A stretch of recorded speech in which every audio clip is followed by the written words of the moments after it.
모두 앞에서 표절범으로 짓밟은 이 여자. 오늘부터 내 아내입니다. 똑똑히 기억해둬요. 당신이 훔친 건 설계도가 아니라 세림의 마지막 생명줄이니까. 결혼식이 시작되기 직전 한서윤은 약혼자와 가장 믿었던 친구에게 동시에 배신당한다. 신부가 아니라 표절범으로 몰린 그녀는 모든 하객 앞에서 자신의 작품을 포기하라는 협박까지 받는다. 마지막 자존심을 지키기 위해 서윤은 눈앞에 있던 웨이터에게 충동적으로 결혼을 제안한다. 그러나 가난한 직원처럼 보이는 그 남자는 오래전부터 그녀가 자신을 선택할 순간을 기다리고 있었다. 결혼 행진곡이 울려야 할 순간, 그랜드 세림 호텔의 연회장 스피커에서는 차가운 잡음만 흘러나왔다. 신부 대기실 문이 열리자 한서윤은 아버지 대신 작은 아버지의 팔을 잡고 천천히 버진 로드 앞으로 걸어 나왔지만 단상 위에 서 있어야 할 신랑 오민재는 그녀를 바라보지도 않았다. 그는 마이크를 쥔 채 대형 화면 앞에 서 있었고 그 곁에는 연한 분홍색 들러리 드레스를 입은 장혜림이 창백한 얼굴로 고개를 숙이고 있었다. 서윤이 발걸음을 멈추자 민재가 먼저 입을 열었다. 결혼식은 진행하지 않겠습니다. 하객석에서 낮은 탄식이 번졌다. 서윤은 손에 든 부케를 더 세게 움켜쥐며 물었다. 무슨 소리야, 오민재. 민재는 감정 없는 목소리로 대답했다. 네가 가장 잘 알잖아. 남의 작품을 훔쳐서 우리 집안에 들어오려 했다는 걸. 화면에는 서윤이 설계한 세림 호텔 리뉴얼 도면과 혜림의 이름이 적힌 원본 파일 목록이 나란히 떠올랐다. 혜림이 떨리는 목소리로 말했다. 서윤아, 나도 여기까지 하고 싶지 않았어. 하지만 내 작품을 내 이름으로 발표하는 건 더는 참을 수 없었어. 서윤은 한동안 아무 말도 하지 못했다. 자신이 만든 동선, 자신이 밤새 수정한 조명 간격, 자신만 아는 표식이 분명히 화면에 있었지만 파일 생성 날짜만은 모두 혜림의 작업이 먼저였던 것처럼 조작되어 있었다. 그녀가 겨우 입술을 움직였다. 그 도면을 네가 어떻게 가지고 있어? 혜림은 눈물을 글썽이며 민재의 팔을 붙잡았다. 아직도 나를 협박하려는 거야. 민재는 그녀를 감싸듯 한 걸음 앞으로 나왔다. 혜림이한테 손대지 마.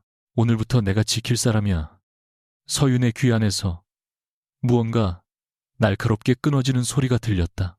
6해 동안 자신을 사랑한다고 말했던 남자와 13살 때부터 한 집에서 자란 친구가 그녀의 결혼식에서 나란히 서 있었다. 그것만으로도 충분히 잔인했지만 민재는 거기서 멈출 생각이 없었다. 호텔 법무팀장이 단상 아래로 다가와 서윤에게 얇은 서류철을 내밀었다. 민재가 말했다. 이 문서에 서명해 세림 호텔과 관련된 모든 설계 권한을 포기하고 혜림에게 공개적으로 사과하면 표절 사건을 밖으로 키우지 않겠어. 서윤이 서류를 내려다보자 첫 장에는 설계 저작권 양도 합의서라는 문구가 적혀 있었다. 그녀는 천천히 고개를 들어 민재를 보았다. 오늘 나를 버리는 것만으로는 부족했어. 민재의 턱이 잠시 굳었지만 그는 시선을 피하지 않았다. 네가 먼저 선을 넘었잖아. 내가 만든 걸 빼앗기지 않겠다고 한 게 선을 넘은 거야. 증거가 다 있는데도 우기겠다는 거야. 그 증거를 만든 사람이 누군지 네가 제일 잘 알겠지. 민재의 어머니가 하객석 첫 줄에서 부채를 접으며 날카롭게 말했다. 한서윤 추태, 그만 부려. 우리 집안이 너 같은 애를 며느리로 받아주려 했던 것만으로도 과분한 줄 알아야지. 그 순간 서윤의 작은 어머니가 다급히 다가와 그녀의 팔을 잡았다. 서윤아, 일단 서명해. 여기 기자들도 와 있잖니. 내 작은아버지 회사까지 피해를 보면 어떡하려고 그래. 서윤은 그 손을 내려다보았다. 어린 시절 자신에게 밥을 해주고 교복을 사주었던 손이었다. 그러나 그 손마저 지금은 그녀를 지키기보다 세림가의 눈치를 보고 있었다. 서윤이 나직이 물었다. 작은 어머니도 제가 훔쳤다고 생각하세요? 작은 어머니는 대답하지 못했다. 그 침묵이 어떤 모욕보다 잔인했다. 서윤은 서류철을 받아들었다. 민재의 입가에 아주 작은 안도감이 스쳤고 혜림은 눈물을 닦는 척 고개를 숙였다. 그러나 서윤은 서명란을 펼치지 않았다. 그녀는 두 손으로 계약서를 찢었다. 종이가 길게 갈라지는 소리가 정적에 잠긴 연 회장 전체에 울렸다. 민재가 눈을 크게 뜨며 한 걸음 내려왔다. 지금 뭐 하는 짓이야? 서윤은 찢어진 종이를 그의 구두 앞에 떨어뜨렸다. 내 결혼식에서 내 작품을 훔친 사람한테 사과하라고 꿈도 크네. 혜림이 울먹이며 외쳤다. 왜 끝까지 나를 나쁜 사람으로 만들어 나는 평생 내 옆에서 그림자처럼 살았어.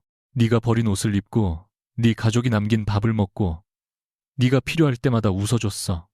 나도 한 번쯤은 내 것을 갖고 싶었을 뿐이야. 서윤은 혜림의 목에 걸린 목걸이를 보았다. 그것은 어머니가 남긴 푸른 항문양의 인장을 보관하던 작은 은색 상자와 같은 디자인이었다.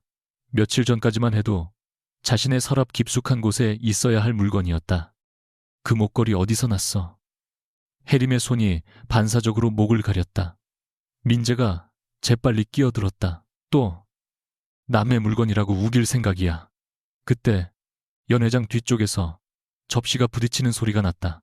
서윤이 고개를 돌리자 검은 조끼와 흰 셔츠를 입은 남자가 쓰러질 뻔한 샴페인 잔을 한 손으로 받아 세우고 있었다. 다른 직원들은 모두 소란을 피해 고개를 숙이고 있었지만 그 남자만은 이상할 만큼 똑바로 서윤을 바라보고 있었다.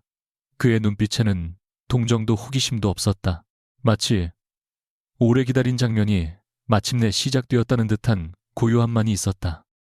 서윤은 왜 그 남자에게 걸어갔는지 훗날에도 정확히 설명하지 못했다.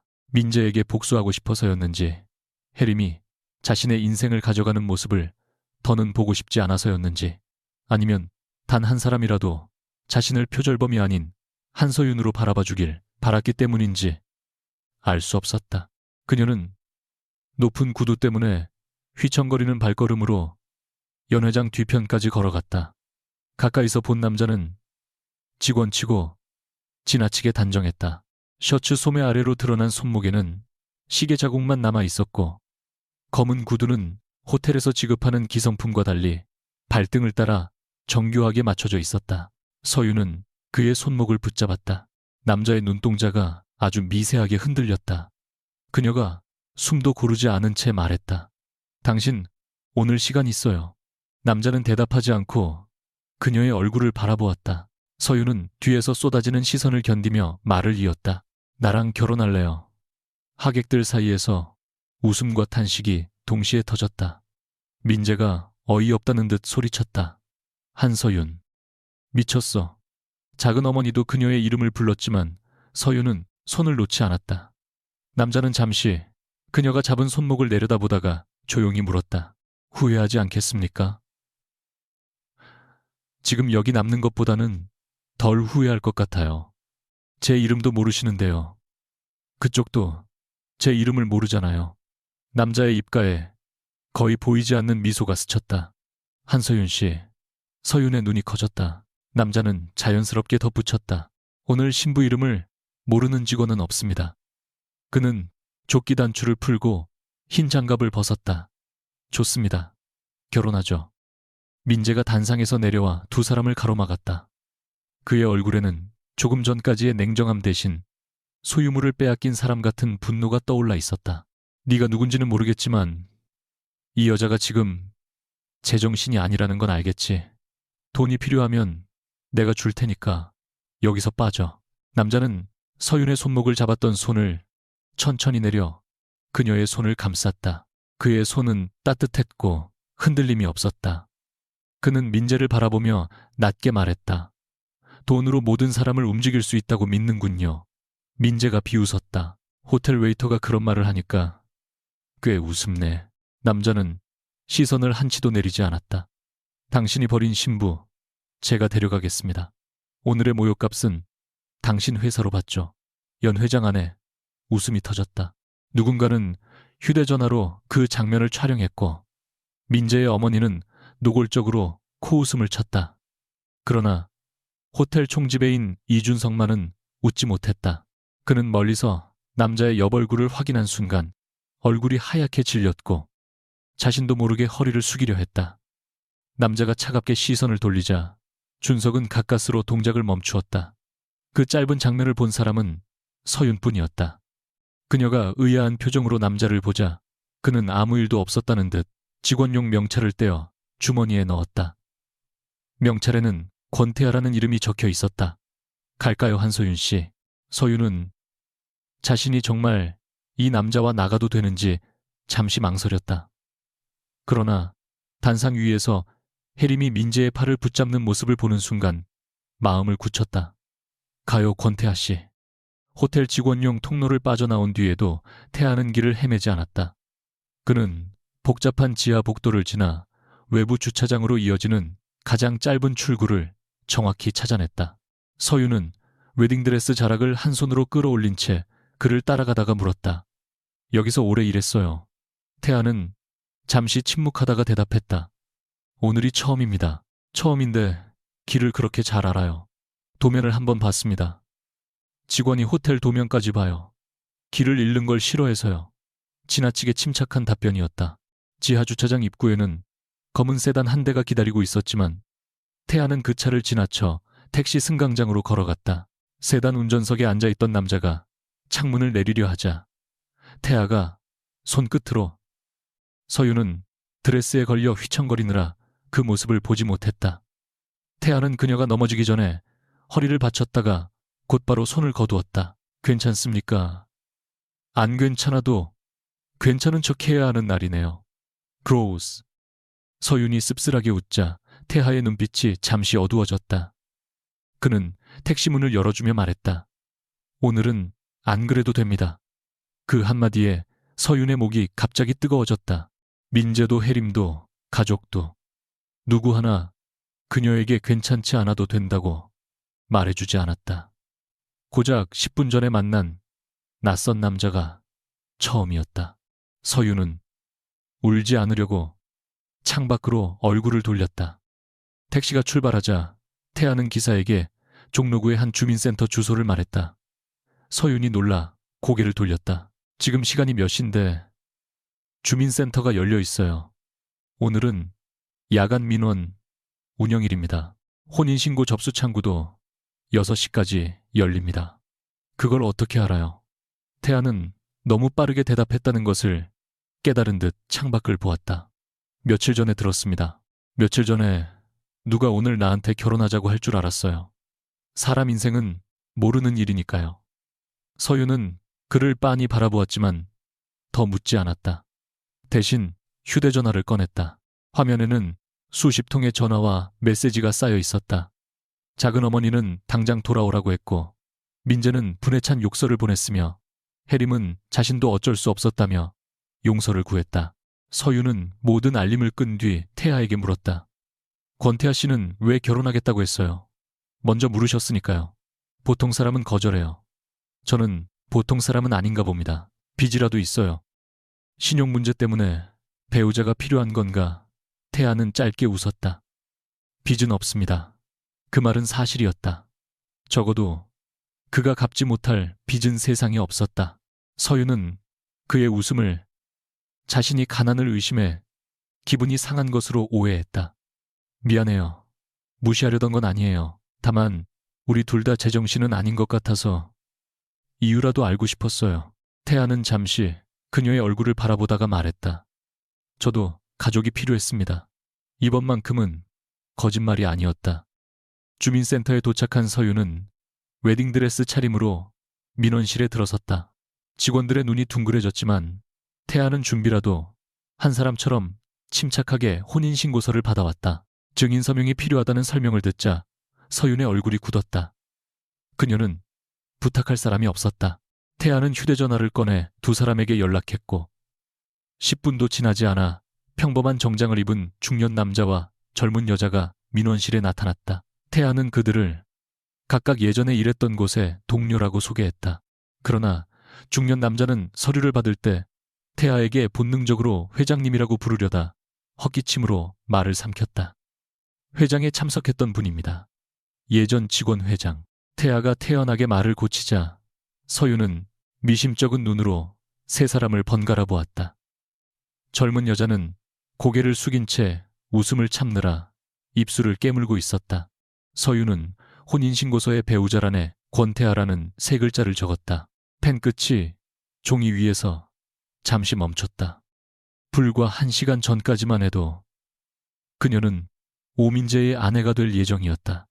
이제는 생일도 직업도 가족도 모르는 남자의 아내가 되려 하고 있었다. 태하가 낮게 말했다. 지금이라도 그만두셔도 됩니다. 서윤은 그를 바라보았다. 그 눈빛은 이상하리만큼 진지했다. 그녀는 다시 펜을 움직였다. 아니요. 오늘만큼은 제가 선택한 걸 끝까지 해볼래요.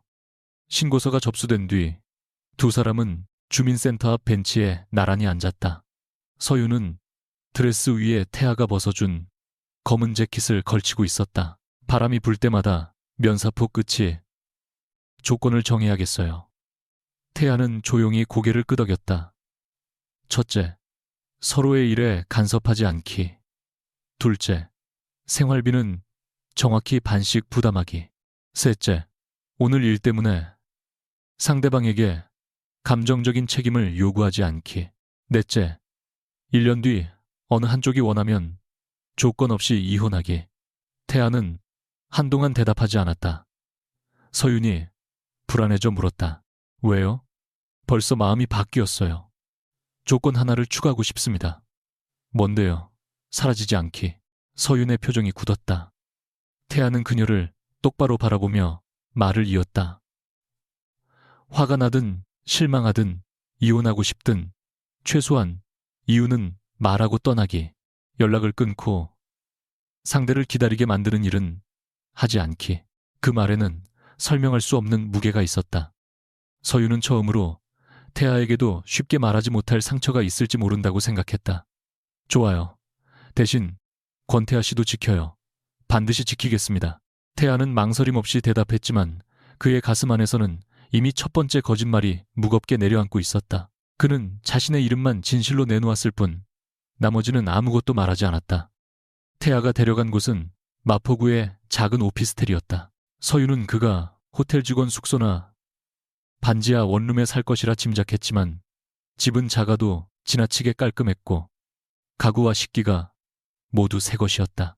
냉장고에는 서윤이 평소 자주 마시던 무가당 두유와 생수가 들어있었고 식탁 위에는 견과류가 없는 간단한 빵이 놓여 있었다. 그녀는 포장을 확인하다가 눈썹을 찌푸렸다. 나 알레르기 있는 거 어떻게 알았어요? 태아는 냉장고 문을 닫던 손을 멈췄다. 결혼식 음식표에 표시되어 있었습니다. 직원이 신부 알레르기까지 확인해요. 사고가 나면 안 되니까요. 또다시 자연스럽지만 어딘가 준비된 대답이었다. 서윤은 피곤함 때문에 의심을 밀어냈다. 태아는 작은 방을 그녀에게 내주고 자신은 거실 소파에서 자겠다고 했다. 서윤은 재킷을 돌려주다가 그의 지갑이 바닥에 떨어지는 것을 보았다. 열린 지갑 안에는 카드도 현금도 많지 않았다. 대신 투명한 칸에 빛바랜 버스표 한 장이 들어있었다. 이건 뭐예요? 서윤이 집어들려 하자 태아는 평소와 달리 빠른 동작으로 지갑을 닫았다. 오래된 물건입니다. 중요한가 봐요. 저를 살려준 사람이 준 겁니다. 서윤은 더 묻지 않았다. 자신에게도 어머니의 인장처럼 타인이 함부로 만져서는 안 되는 기억이 있었다. 그녀는 방으로 들어가기 전 멈춰 서서 말했다. 오늘 고마웠어요. 이유가 뭐든 적어도 그 자리에서 나를 웃음거리로 혼자 두지는 않았으니까. 태아는 한참 뒤에야 대답했다. 혼자 두지 않을 겁니다. 방문이 닫히자 태아의 표정에서 온기가 사라졌다. 그는 창가로 걸어가 휴대전화 전원을 켰다. 부재중 전화 23통이 한꺼번에 나타났고 화면에는 태강홀딩스 전략실장 윤지아의 이름이 반복되어 있었다. 태아가 전화를 걸자 상대는 벨이 한번 울리기도 전에 받았다. 회장님, 지금 대체 어디십니까? 세림 쪽에서 영상이 퍼지고 있습니다. 웨이터 복장으로 혼인신고를 하셨다는 보고가 사실입니까? 태아는 닫힌 방문을 바라보며 목소리를 낮췄다. 사실이야. 지아가 숨을 삼켰다. 그럼 계획대로 한서윤 씨에게 접근하신 겁니까? 계획대로 된 건 없어. 회장님께서 직접 근무 동선을 바꾸고 그 복도를 배정받으셨습니다. 오민재가 결혼식을 엎을 가능성도 알고 계셨고요. 태하의 손이 창틀 위에서 굳었다. 지아씨, 차가운 경고에 상대가 입을 다물었다. 태하는 천천히 명령했다. 오늘 연 회장 영상, 세림 호텔, 설계 서버, 접속 기록 장혜림과 오민재가 주고받은 파일을 전부 보존해. 원본이 하나라도 삭제되면 세림 측 책임으로 남도록 외부 기관을 통해 봉인하고. 한서윤 씨에게는 언제 사실을 말씀하실 생각입니까? 태아는 대답하지 않았다. 방 안에서는 서윤이 드레스 지퍼를 혼자 내리지 못해 애쓰는 작은 소리가 들렸다. 그는 눈을 감았다가 다시 떴다. 아직은 아니야. 내가 한 일이라는 흔적도 남기지 마. 전화를 끄는 태아는 지갑에서 낡은 버스표를 꺼냈다.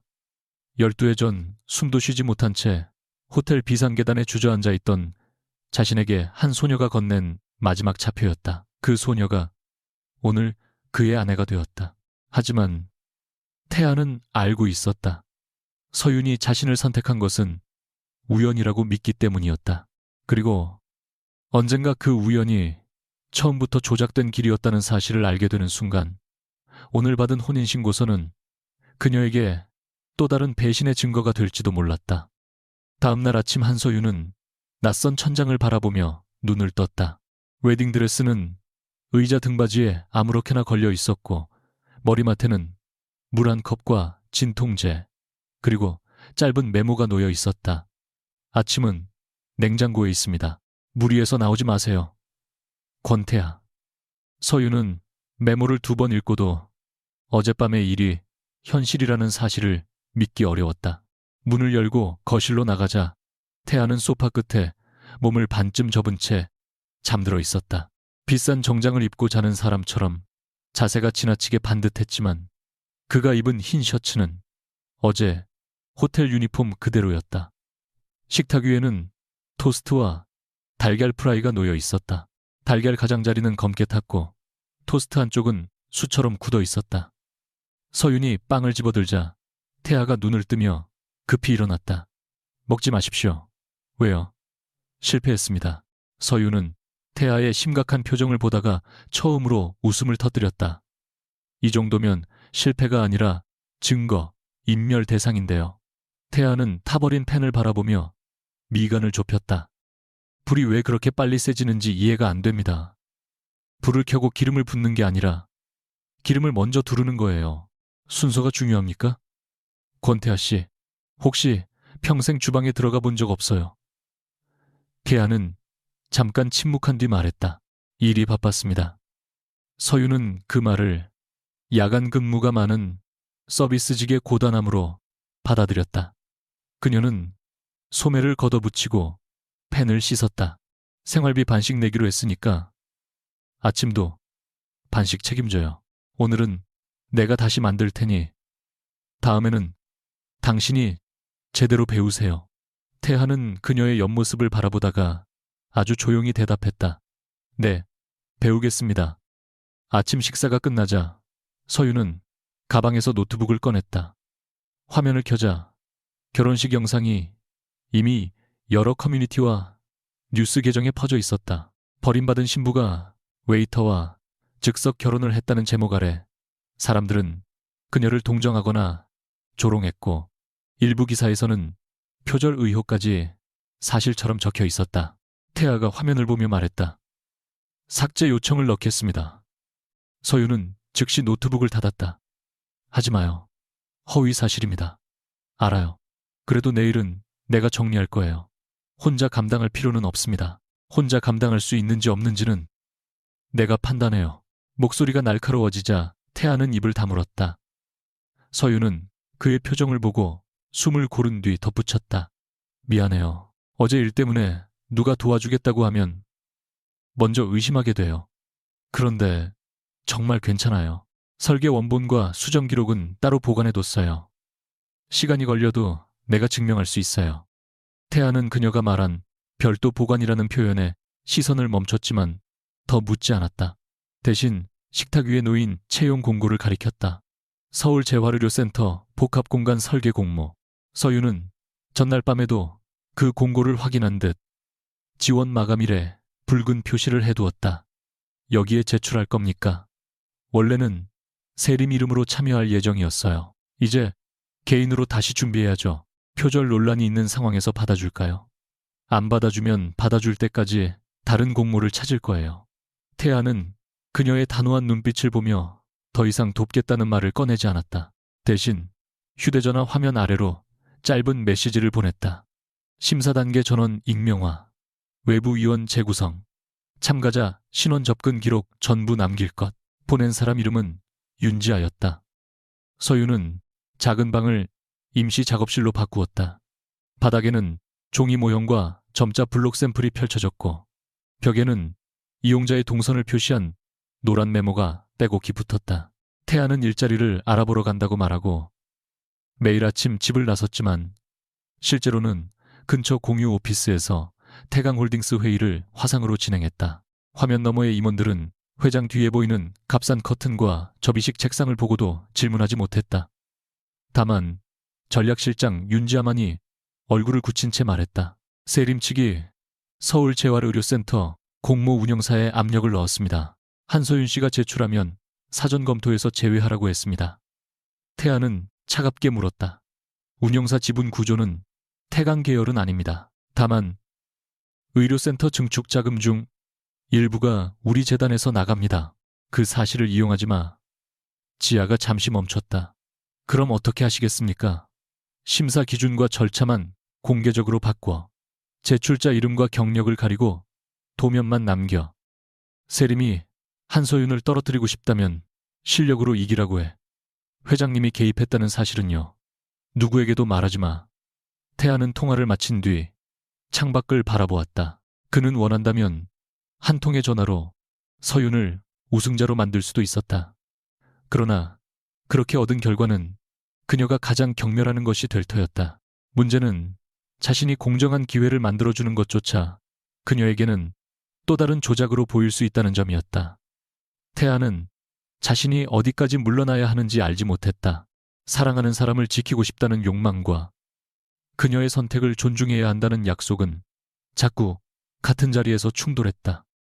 그날 저녁 태아는 검은 비닐봉지 2개를 들고 집으로 돌아왔다. 서윤은 책상에 엎드린 채 잠들어 있었고 연필을 쥔 손가락 끝에는 검은 흑연이 묻어 있었다. 태아는 그녀를 깨우지 않으려 조용히 주방으로 갔다. 봉지 안에는 세제 달걀파, 두부, 고무장갑, 쓰레기 봉투가 들어 있었다. 문제는 쓰레기 봉투가 다른 구에서만 사용할 수 있는 제품이었다. 태아는 봉투 뒷면을 읽다가 윤지아에게 전화를 걸었다. 마포구 종량제 봉투는 왜 편의점마다 같은 게 없지? 전화 너머에서 긴 침묵이 흘렀다. 회장님, 지금 그걸 저한테 물으시는 겁니까? 모르면 됐어. 알아보겠습니다. 알아보지 마. 이상해 보이잖아. 마침 서윤이 방문을 열고 나왔다. 태아는 급히 전화를 끊었지만 늦었다. 누구한테 쓰레기 봉투를 물어봐요. 전에 같이 일하던 동료입니다. 호텔 직원들끼리는 그런 것도 공유해요. 생활정보 교류가 활발합니다. 원인한 그리고 서윤은 미심쩍은 눈으로 그를 바라보다가 봉투를 확인하고 웃음을 참지 못했다. 이건 용산국어예요. 우리 동네에선 못 써요. 태아는 심각하게 봉투를 내려다보았다. 행정구역이 다르면 쓰레기의 자격도 달라집니까? 그런 셈이죠. 서윤은 고무장갑을 끼고 분리수거 방법을 알려주었다. 태아는 유리병의 뚜껑을 분리하고 라벨을 떼고 음식물과 일반 쓰레기를 구분하는 일을 마치 처음 접하는 복잡한 기업 합병처럼 집중해서 배웠다. 서윤은 그런 그를 보며 피식 웃었다. 완벽하지 않은 모습이 오히려 안심되었다. 적어도 이 집에서는 누구도 그녀에게 완벽한 신부나 성공한 디자이너가 되라고 요구하지 않았다. 공모 마감까지 사흘이 남았을 때 서윤은 가장 중요한 문제를 발견했다. 재활센터 중앙 로비의 안내 구조가 휠체어 이용자에게는 편리했지만 시야가 낮은 어린이에게는 출입구를 가리는 형태였다. 그녀는 밤새 모형을 뜯고 다시 만들었다. 태아는 소파에서 자료를 읽는 척하며 그녀를 지켜보다가 새벽 2시가 넘자 따뜻한 우유를 가져왔다. 안 마셔요. 저녁도 안 먹었습니다. 마감이 먼저예요.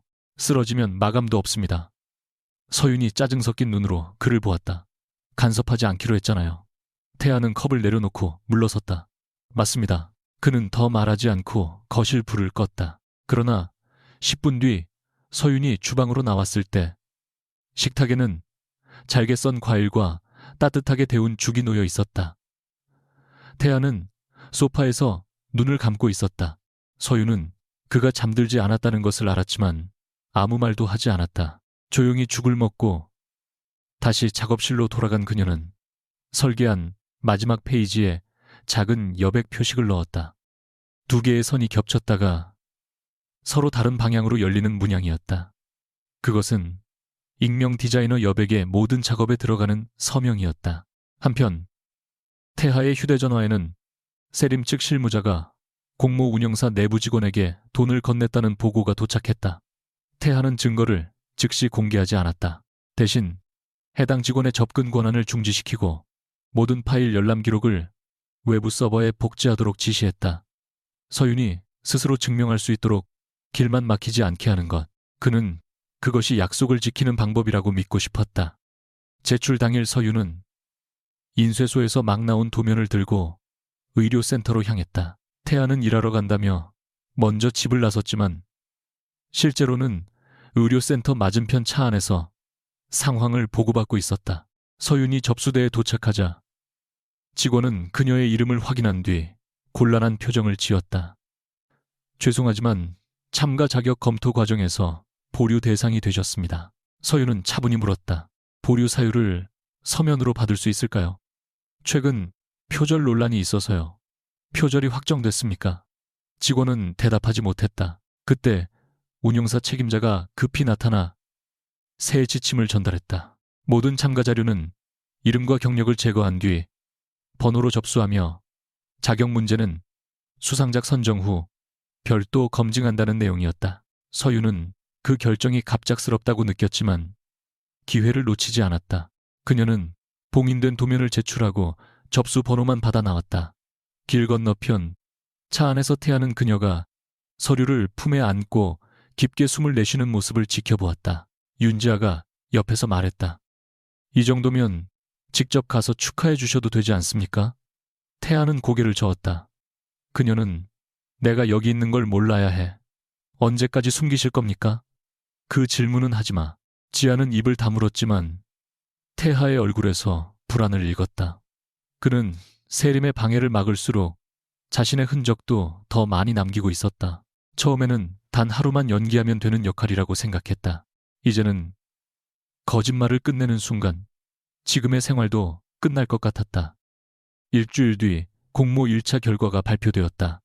서윤의 설계안은 심사위원 전원에게서 가장 높은 점수를 받았다. 중심 로비를 계단식으로 높이는 대신 바닥의 색과 빛 촉각을 이용해 각 이용자가 서로 다른 방식으로 같은 길을 찾게 만든 구상이 호평을 받았다. 서윤은 결과 화면을 3번 확인한 뒤에도 믿지 못했다. 태아는 마치 처음 듣는 것처럼 물었다. 통과했습니까? 서윤은 대답 대신 그에게 달려가 2팔로 목을 감쌌다. 태아의 몸이 완전히 굳었다. 서윤도 자신이 한 행동을 깨닫고 급히 떨어지려 했지만 태아가 아주 조심스럽게 그녀의 등을 한 번 감쌌다가 놓았다. 축하합니다. 서윤은 얼굴이 붉어진 채 웃었다. 아직 최종은 아니에요. 그래도 내 이름을 가리니까 통과했어요. 사람들이 이름이 아니라 도면을 봐준 거예요. 태아는 그녀가 그렇게 환하게 웃는 모습을 처음 보았다. 당연한 결과입니다. 내 도면 본 적도 없으면서요. 밤마다 벽에 붙어 있었습니다. 봤어요. 보려고 본 건 아닙니다. 그럼 어땠어요?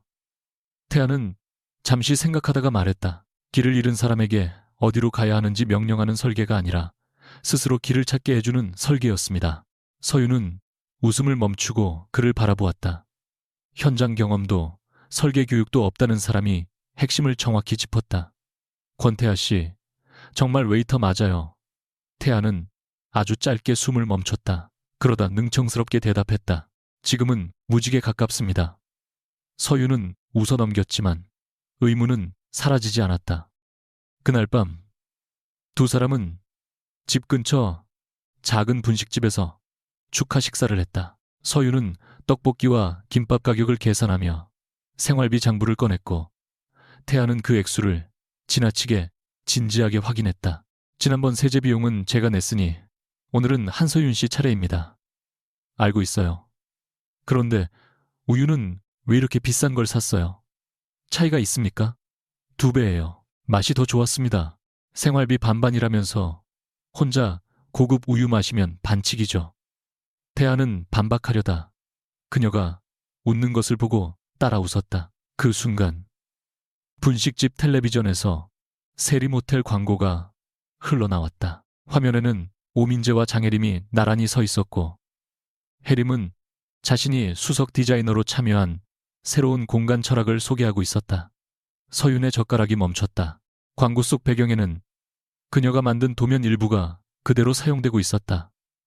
태아가 리모컨을 들려 하자 서윤이 먼저 손을 뻗어 텔레비전을 껐다.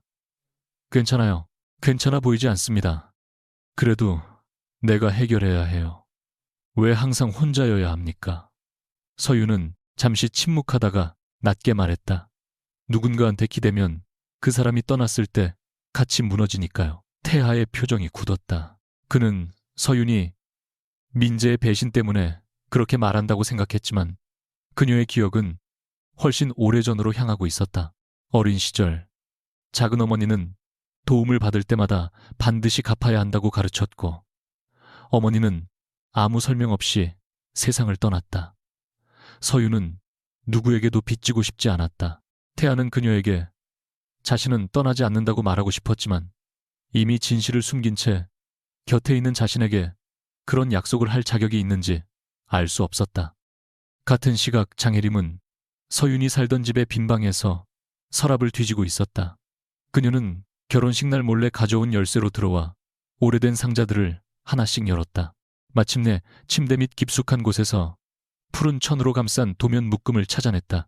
낡은 종이 위에는 어린 시절부터 보아 온 학, 문양과 여백의 작품에 반복되는 두 줄의 표식이 함께 그려져 있었다. 혜림의 손이 떨렸다. 뒤에서 문이 열리고 오민재가 들어왔다. 찾았어. 혜림은 도면을 품에 안고 물었다. 이게 정말 서윤이 친엄마가 만든 거라면 어떻게 해? 민재는 종이를 빼앗듯 받아 펼쳐보았다. 그럼 더 잘 됐지. 명성 쪽에서 찾는 후계자가 서윤이라는 증거일 테니까. 하지만 내가 그 자리에 들어갈 수 있다고 했잖아. 인장도 있고 기록도 우리가 먼저 제출하면 돼. 가족들은 증거보다 자신들에게 필요한 사람을 믿을 거야. 혜림은 불안한 눈으로 그를 바라보았다. 나중에 서윤이 진실을 밝히면 민재는 차갑게 웃었다. 그때까지 한서윤은 표절범으로 완전히 끝나 있을 거야. 그는 도면 한쪽에 찍힌 항문양을 손가락으로 문질렀다. 그리고 태강 쪽 움직임도 이상해. 공모 절차가 갑자기 바뀐 건 우연이 아니야? 한서윤 옆에 붙은 그 웨이터부터 조사해. 혜림은 결혼식장에서 자신들을 바라보던 권태아의 눈빛을 떠올렸다. 가난한 직원의 분노가 아니었다. 모든 패를 이미 알고 있는 사람의 눈이었다. 그녀는 알 수 없는 두려움에 휩싸였다. 한편 오피스텔에서는 태아가 잠든 서윤의 책상 위에 놓인 설계 모형을 바라보고 있었다. 그 모형 한쪽에는 푸른 학과 닮은 작은 표식이 새겨져 있었다. 그는 그 문양을 보는 순간 표정이 굳었다. 태강의 오랜 경쟁자였던 명성유통가의 비공개 가족 문장과 똑같았다. 서울재활의료센터 공모 최종 발표를 사흘 앞둔 오후 한서윤에게 오민재의 비서실에서 전화가 걸려왔다. 전화를 받은 직원은 지나치게 공손한 목소리로 세림호텔의 새로운 복합문화공간 발표회에 참석해달라고 요청했다. 세림 측이 표절 논란을 바로잡고 서윤과 원만하게 합의할 의사가 있다는 설명도 덧붙였다. 서윤은 처음에는 단호히 거절했지만 곧 이어받은 초청장에 자신의 설계 일부가 행사 대표 이미지로 사용된 것을 보고 생각을 바꾸었다. 도망치듯 숨어 있으면 민재가 만든 이야기가 진실로 굳어질 뿐이었다. 그녀가 검은 정장을 꺼내 입자 권태하는 현관 앞에 서서 물었다. 정말 혼자 가실 겁니까? 서유는 거울을 보며 귀걸이를 고쳤다. 원래 내 작품이었어요. 내 이름으로 돌려놓으려면 내가 가야죠. 오민재가 사과하려고 부른 자리는 아닐 겁니다. 알아요. 함정일 수도 있습니다. 그래도 가요. 태하의 눈빛이 무거워졌다. 제가 같이 가겠습니다. 서유는 잠시 흔들렸지만 이내 고개를 저었다. 당신이 오면 저 사람들은 또 내가 남편 뒤에 숨었다고 말할 거예요. 숨는 게 아니라 함께 가는 겁니다. 지금은 다르게 보이지 않을 거예요. 태아는 더 설득하지 않았다. 다만 그녀가 신발을 신을 때 작은 봉투 하나를 건넸다. 안에는 휴대용 저장 장치가 들어있었다. 혹시 모를 상황에 대비해서 행사 자료와 화면에 띄우는 파일을 복사해 두십시오. 서윤이 의심스러운 표정을 짓자 태아는 담담하게 덧붙였다. 서윤은 여전히 이상하다고 느꼈지만 저장 장치를 가방에 넣었다. 문을 나서기 전 그녀는 태아를 돌아보며 말했다. 늦어도 연락할게요. 사라지지 않기로 했으니까. 태아는 미소를 지었지만 그 말이 오늘 자신에게 돌아올 경고가 될 줄은 알지 못했다. 세리모텔 그랜드홀은 결혼식 날보다 더 많은 기자와 업계 관계자로 가득했다.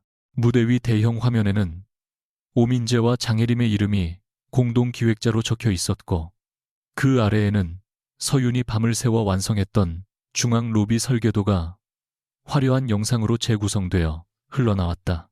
혜림은 흰색 정장을 입고 무대에 올라 자신이 상처를 딛고 작품을 지켜냈다는 이야기를 했다. 그녀가 가장 가까운 사람에게 아이디어를 빼앗긴 경험은 힘들었지만 진실을 말하는 것이 디자이너의 책임이라고 생각했습니다. 라고 말하자 카메라 셔터가 쏟아졌다. 서유는 맨 뒤에 서서 그 장면을 지켜보다가 천천히 앞으로 걸어갔다. 기자 한 명이 그녀를 알아보고 소리쳤고 순식간에 수십 개의 카메라가 방향을 바꾸었다. 민재는 놀란 척하다가 만족스러운 미소를 감췄다. 와줬구나. 대화로 풀 수 있을 거라고 믿었어. 서유는 무대 아래에 멈춰섰다. 내 도면을 걸어놓고 무슨 대화를 하겠다는 거야. 혜림이 마이크를 쥔 손을 떨며 말했다.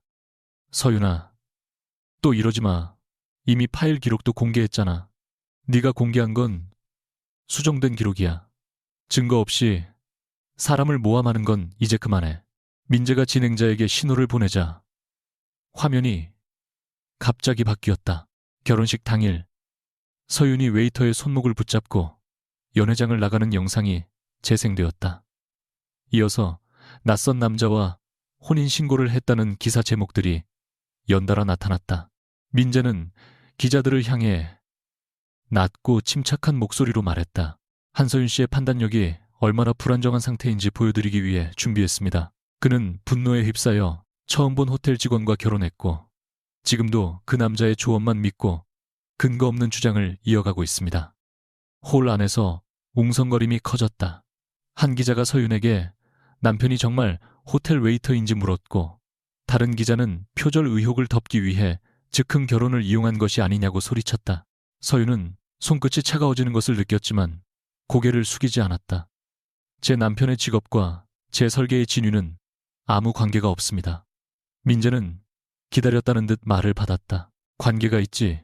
내 옆에 붙은 남자가 공모 운영사 직원들에게 접근한 흔적이 있으니까.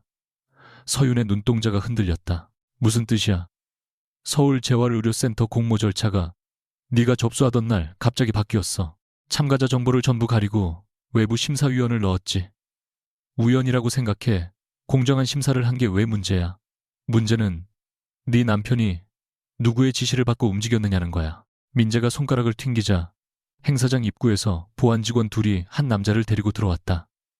호텔 외주 인력 관리 업체의 전 직원이었다. 그는 태아가 결혼식 직전에 직접 근무 위치를 바꾸어 달라고 요구했고 서윤이 머물던 신부 대기실 인근 복도를 고집했다고 진술했다. 서윤의 머릿속에서 주민센터 주소를 정확히 알던 태하, 결혼식 식단에 적힌 알레르기를 기억하던 태하 호텔 내부기를 처음부터 알고 있던 태하의 모습이 차례로 떠올랐다. 민재는 그녀의 표정을 확인하며 비웃었다. 처음 본 사람이라고 믿었어. 한서윤, 너는 또 속은 거야. 그 순간 홀 뒤쪽 문이 열렸다. 검은 정장을 입은 태아가 윤지아와 함께 들어왔다. 서윤은 안도보다 먼저 두려움을 느꼈다. 그가 입은 정장은 평범한 호텔 직원이 감당할 수 있는 것이 아니었고, 그를 둘러싼 사람들의 움직임은 누군가를 수행하는 방식이었다. 태아가 중앙 통로를 따라 걸어오자 세림호텔 임원들의 얼굴이 하나둘 굳었다. 민재는 당황한 기색을 감추며 말했다. 마침 잘 왔군. 네가 누구 지시를 받았는지 직접 말해봐. 태아는 그를 지나 서윤 앞에 멈췄다. 여기서 나갑시다. 서윤은 움직이지 않았다. 먼저 대답해요. 공모 절차가 바뀐데 당신이 관여했어요. 태하가 입을 여는 순간 행사장 앞줄에 앉아있던 태강홀딩스 부회장이 자리에서 급히 일어났다. 그는 습관처럼 허리를 숙이며 말했다. 권 회장님, 이런 자리에 직접 오신다는 보고는 받지 못했습니다. 홀 안의 모든 소리가 보섰다. 부회장은 자신이 무슨 말을 했는지 깨닫고 얼굴이 하얗게 질렸지만 이미 늦었다. 카메라들이 일제히 태아를 향했다. 누군가 검색한 휴대전화 화면을 들어보였고, 태강홀딩스의 비공개 지배구조와 젊은 최대 주주 권태아에 관한 기사가 순식간에 기자들 사이로 퍼졌다. 민재의 얼굴에서 핏기가 사라졌다. 권태아라면 설마 태강의 태아는 그제야 천천히 시선을 돌렸다. 그렇습니다. 기자들이 질문을 쏟아냈지만 태아는 서윤만 바라보았다. 그녀는 낯선 사람을 보는 듯 한 걸음 뒤로 물러섰다. 호텔 직원이 아니었어요. 말하려고 했습니다. 언제요? 1년 뒤, 이혼할 때 서윤 씨 무직이라고 했잖아요. 정확히는 현재 현장에서 일하지 않는다는 뜻이었습니다. 그 변명은 입 밖으로 나오는 순간 태아 자신에게도 비겁하게 들렸다. 서윤은 허탈한 웃음을 흘렸다. 그래서 쓰레기 봉투 하나도 못 샀군요. 우유 가격도 모르고 주방에 들어가 본 적도 없고. 태아는 손을 뻗었지만 서윤은 피했다. 그녀의 눈에는 분노보다 더 깊은 모욕감이 떠올라 있었다. 가난하다고 생각해서 사랑한 것은 아니었다. 그러나 적어도 서로에게 보여준 초라한 일상만큼은 진짜라고 믿었다. 민재는 상황을 되돌릴 기회를 찾은 듯 목소리를 높였다. 이제 알겠지. 저 남자는 우연히 내 손에 잡힌 웨이터가 아니야. 태강이 세림을 노리고 접근한 거라고. 태아는 차갑게 그를 바라보았다. 세림의 현재 부채 구조라면 내가 이런 연극을 벌이지 않아도 무너집니다. 그럼 왜 결혼식장에 있었는데 당신들이 한서윤 씨의 설계를 훔치고 결혼식에서 압박할 거라는 제보를 받았기 때문입니다. 서윤이 태아를 돌아보았다. 알고 있었어요. 태아는 잠시 침묵했다. 그 짧은 침묵이 어떤 대답보다 분명했다. 서윤의 목소리가 낮아졌다. 얼마나 알고 있었어요. 오민재가 결혼식을 이용해 권리 양도 서명을 받아내려고 한다는 것까지는 알았습니다. 그런데도 나한테 말하지 않았어요. 확실한 증거가 부족했습니다. 그럼 경찰에 신고하거나 익명으로라도 경고할 수 있었잖아요. 태아는 대답하지 못했다. 서윤이 한 걸음 다가섰다. 왜 안 했어요? 그의 시선이 흔들렸다. 이 순간에도 더 안전한 거짓말을 만들 수 있었다.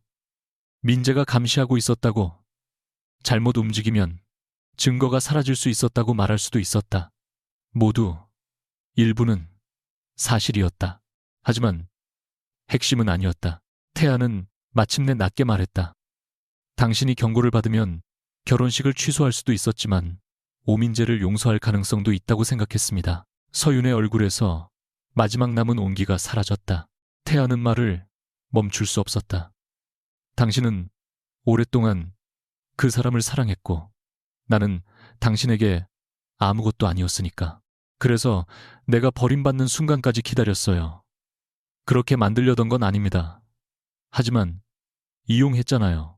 서윤의 목소리가 떨렸다. 내가 가장 약해진 순간을 기다렸다가 내가 당신을 선택하게 만들었잖아요. 행사장은 더 이상 발표회장이 아니라 두 사람의 가장 은밀한 상처가 공개되는 법정처럼 변해 있었다. 태아는 기자들에게 촬영을 중단하라고 명령했고 윤지아가 보안팀을 움직여 카메라를 뒤로 물렸다. 그러나 서윤은 그조차 참을 수 없었다.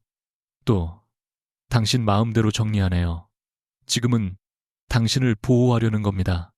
그 말 하지 마요. 서윤이 가방에서 혼인신고 후 태하가 건넨 얇은 은색 반지를 꺼냈다. 손가락에 끼고 다닌 적은 거의 없었지만 그녀는 그것을 지갑 안쪽에 소중히 보관해왔다. 평범하고 값싸 보이는 반지라 마음에 들었다. 두 사람이 적어도 그 순간만큼은 같은 형편에서 시작했다고 믿게 해주었기 때문이다. 서윤은 반지를 태아의 손바닥 위에 올려놓았다. 오민재는 내 작품을 훔쳤어요. 장혜림은 내 가족을 훔쳤고요. 당신은 내 선택을 훔쳤어요. 태아의 손이 천천히 닫혔다. 당신에게 선택권을 주고 싶었습니다. 아니요. 당신이 원하는 답을 고르게 만든 거예요. 서윤 씨, 당신을 사랑해서 사랑한다는 말로 사람을 시험하고 움직이는 게 당신 방식이에요. 태아는 더 이상 아무 말도 할 수 없었다. 서윤은 눈물을 보이지 않으려 턱을 들어 올렸다. 당신은 나를 구한 게 아니에요. 오민재가 만든 우리보다 더 좋은 우리를 준비해두고 내가 들어오길 기다린 거예요. 그녀는 태하의 손에서 자신의 손을 완전히 거두었다. 오늘 집에 돌아가지 않을게요. 약속대로 사라지는 이유는 말했어요. 당신을 믿을 수 없어서 떠나는 거예요. 서윤은 행사장을 나온 뒤 택시도 잡지 않고 한참을 걸었다. 휴대전화에는 태아의 전화가 반복해서 떴지만 받지 않았다.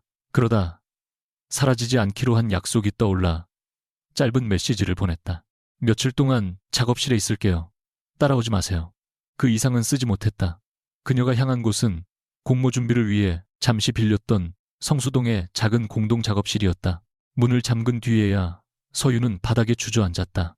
태아와 보낸 시간들이 전부 거짓은 아니었을 것이다. 타버린 달걀 앞에서 진심으로 당황하던 얼굴, 새벽마다 자신이 밥을 먹을 때까지 자는 척하던 모습, 합격 소식을 듣고 자신보다 더 기뻐하던 눈빛까지 연기였다고는 믿고 싶지 않았다. 그러나 진심이 섞인 거짓말이 오히려 더 잔인했다. 서윤은 노트북을 켜고 결혼식 날 호텔 근무 기록을 검색하기 시작했다. 태하의 이름은 외주 직원 명단에 단 하루만 등록되어 있었고 신청서에는 근무 희망 장소로 신부 대기실 연결 통로가 명확히 적혀 있었다. 첨부된 출입 신청은 행사 이틀 전 태강홀딩스 계열 보안회사를 통해 승인되어 있었다. 서윤은 손으로 입을 막았다.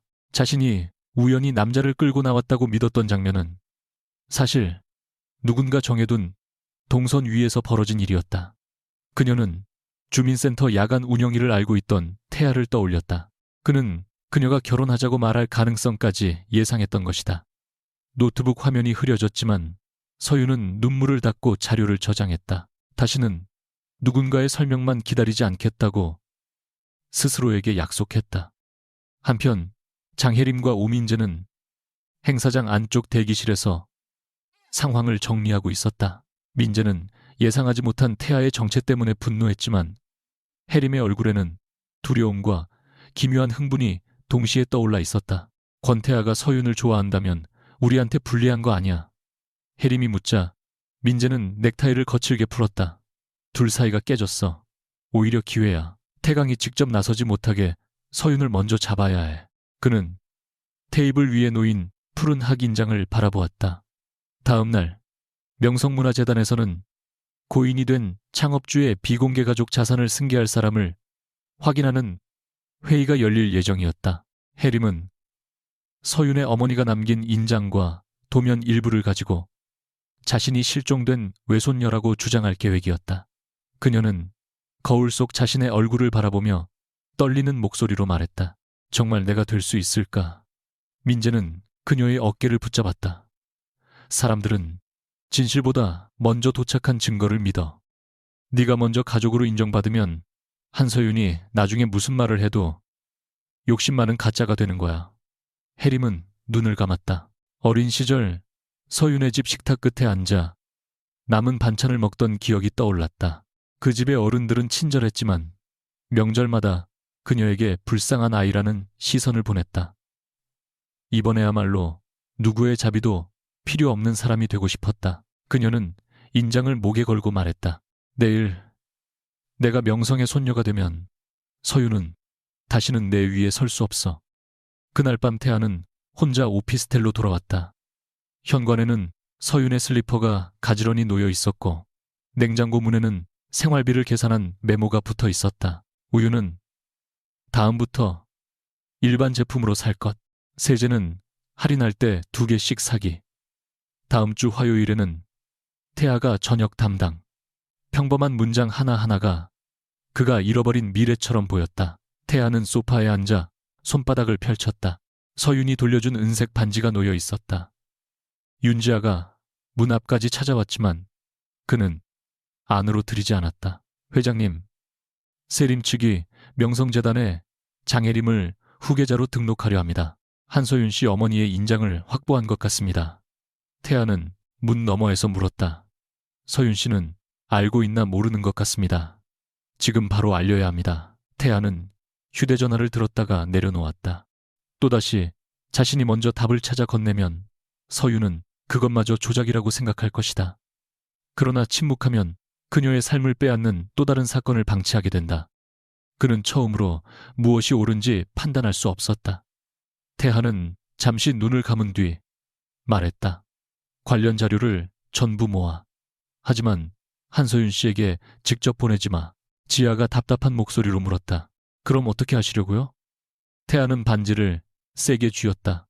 이번에는 내가 정답을 고르지 않을 거야. 그녀가 선택할 수 있도록 사실만 남겨. 그러나 그 말을 하면서도 그는 알고 있었다.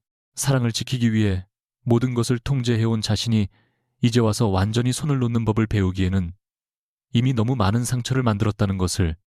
성수동 공동 작업실에서 밤을 지새운 한서윤은 새벽이 밝아올 때까지 한숨도 자지 않았다.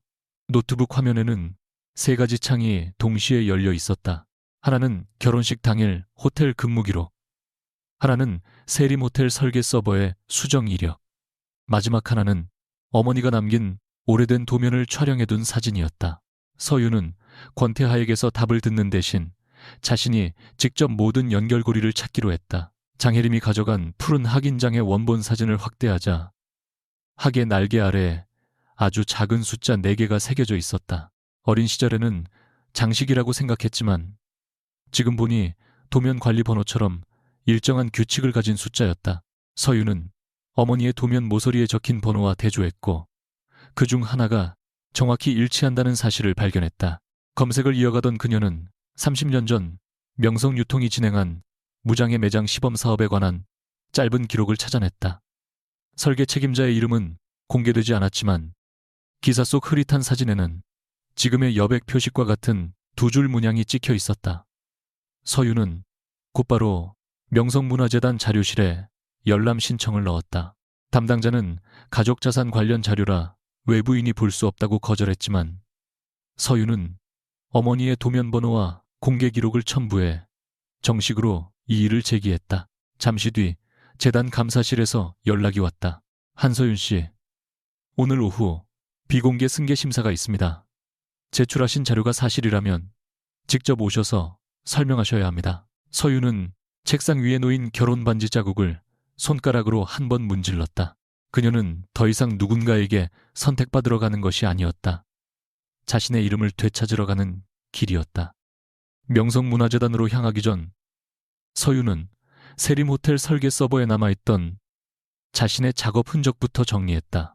민재는 파일 생성 날짜와 작성자 이름을 바꾸었지만 서윤이 사용하는 독특한 수정 방식까지 지우지는 못했다. 그녀는 모든 프로젝트에서 도면을 3단계로 나누어 저장했다. 첫 번째는 이동이 가장 불편한 이용자의 시선에서 그린 동선, 2번째는 직원의 업무 흐름, 3번째는 2 동선이 충돌하는 지점을 표시한 위험 지도였다. 각 단계의 파일 끝에는 한글 자음과 숫자를 결합한 개인 규칙이 붙었다. 해림은 완성본만 훔쳤기 때문에 중간 파일의 의미를 설명할 수 없었다.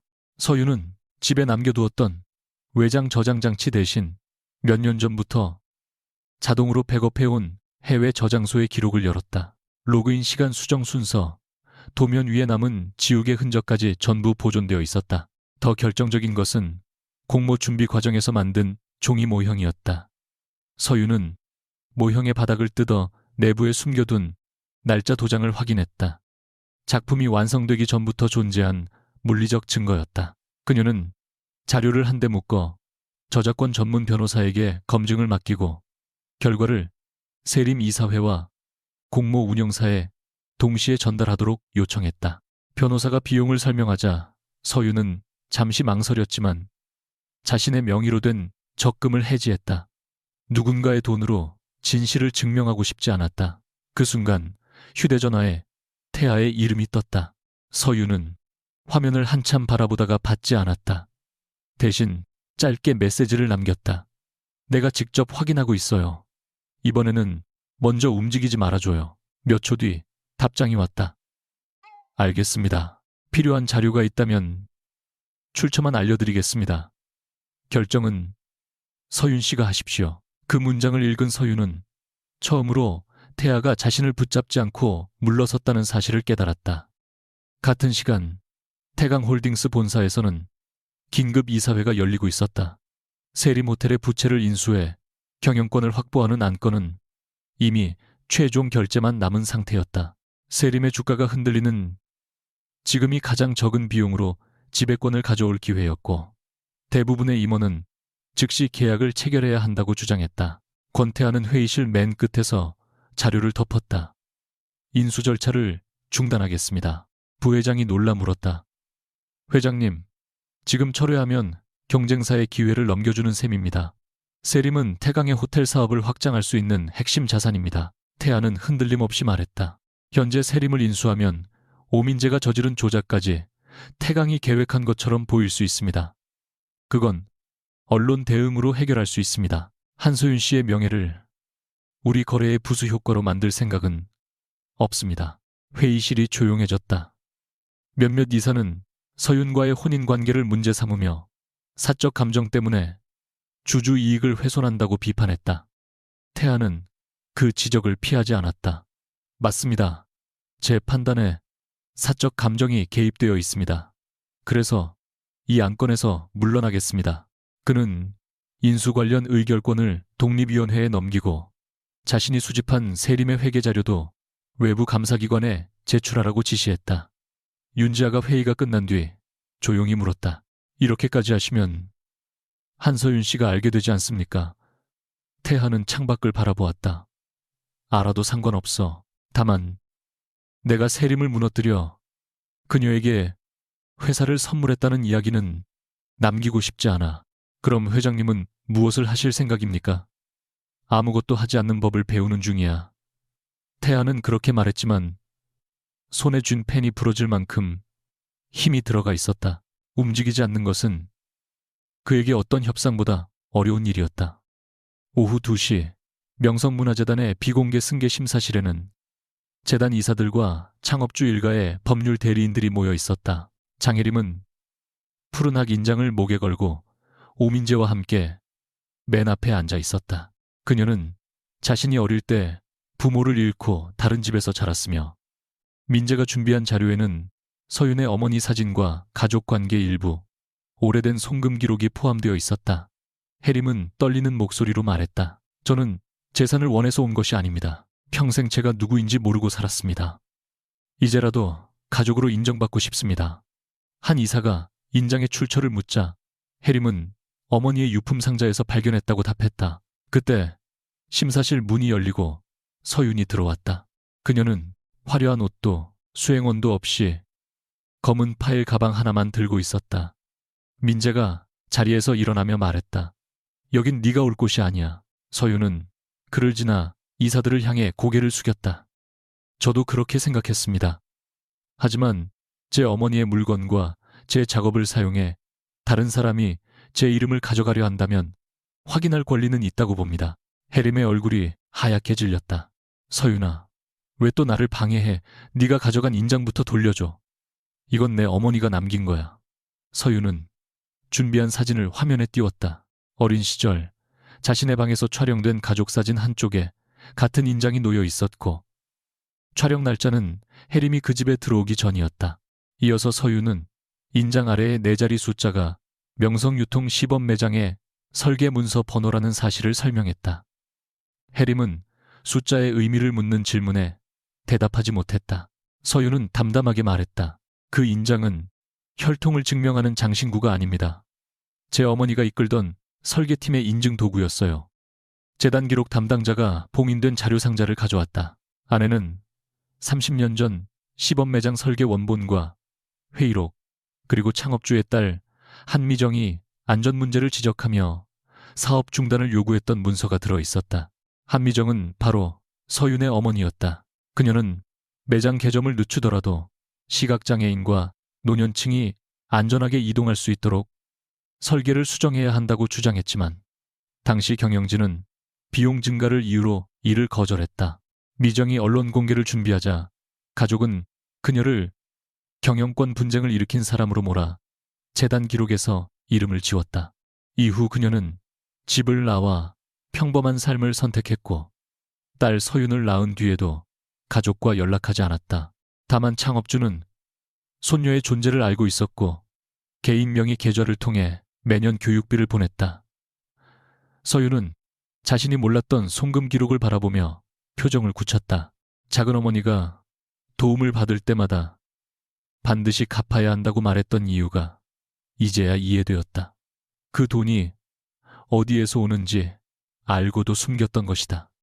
법률 대리인이 서윤에게 어머니의 설계 철학을 설명할 수 있느냐고 묻자 서윤은 오래된 도면에 두 줄 문양을 가리켰다. 한 줄은 가장 빠른 사람의 길이고 다른 한 줄은 가장 느린 사람의 길입니다. 어머니는 두 사람이 같은 문을 통과할 수 있어야 좋은 공간이라고 믿었습니다. 그녀는 자신의 최근 작품을 화면에 띄웠다. 모든 도면에 같은 원리가 이어져 있었다. 심사실 안의 사람들은 더 이상 해림을 바라보지 않았다. 해림은 입술을 떨며 서윤에게 말했다.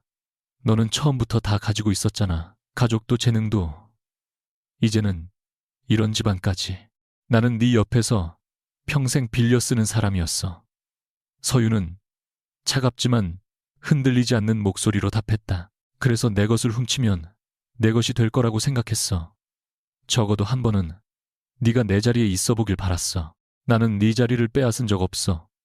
네가 스스로 내 이름을 선택한 거야. 민재는 분위기가 완전히 기울자 서류를 들고 일어났다.